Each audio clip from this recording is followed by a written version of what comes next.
meteorologist Chase Jones. I tell you, those rodeo highlights get crazier and crazier every year. I think one time we saw a gentleman twirling fire, some trick riding. Now the guy jumping over a bull. Now the weather making its way in by Good Friday will not nearly be as crazy as some of that. Of course, we're looking at the temperatures over the last 24 hours, gradually cooling down into those upper 60s. A good run at those lower 90s, and we're cooling off pretty slowly despite seeing those southerly winds and those clear skies as we level out somewhere back down in those lower 60s by tomorrow, keeping our eye out for some of that light rain from the east. And then it's going to get pretty strong, pretty quick. So let's get ready now so we're ready later. 79 in San Angelo. Everybody else joining us in those mid to upper 70s across the entire region. Always looking for 10 degrees. 78 in Sterling City. 78 down there in Junction.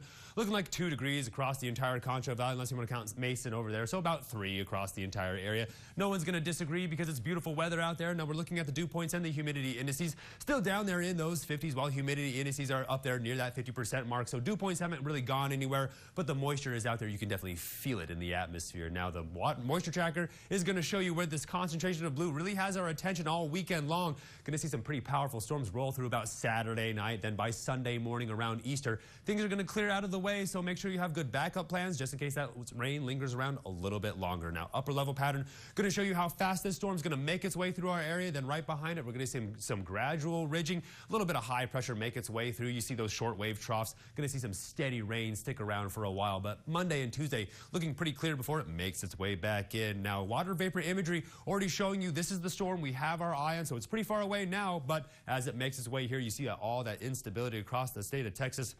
That's the one we have our eye out for some of that much needed rain with that lifting mechanism. Now, severe weather outlook is spanning all the way from California up towards the Great Lakes, and we take you down to the surface, really not up towards the surface. And you can sort of see how that severe weather still firing off along this line. You can see it somewhere on the border of Nebraska and Iowa. And then we sort of see that winter storm barreling across Wyoming. It's waiting to push its way down into Colorado. They're going to see another foot of snow. Off towards the west near New Mexico, seeing a lot of those red flag alerts as those high winds start to push through the area. But as they make their way out of New Mexico, it's going to push in the storm, so it's sort of clearing the road for this storm. Now we zoom in on our area, on our region, sort of West Texas, because I want you guys to get a good idea of the storm making its way through. We have a little bit of time. Now Friday morning, seeing that cloud cover make its way back through, we see the daytime heating, we see that low cloud cover, then somewhere around 7 p.m. we'll already be here. We're going to watch this storm make its way through gradually, then linger off towards the east. Now as we make our way into Saturday morning, sort of see things die down, then off towards the afternoon, off towards the north, and then as we make our way towards the evening,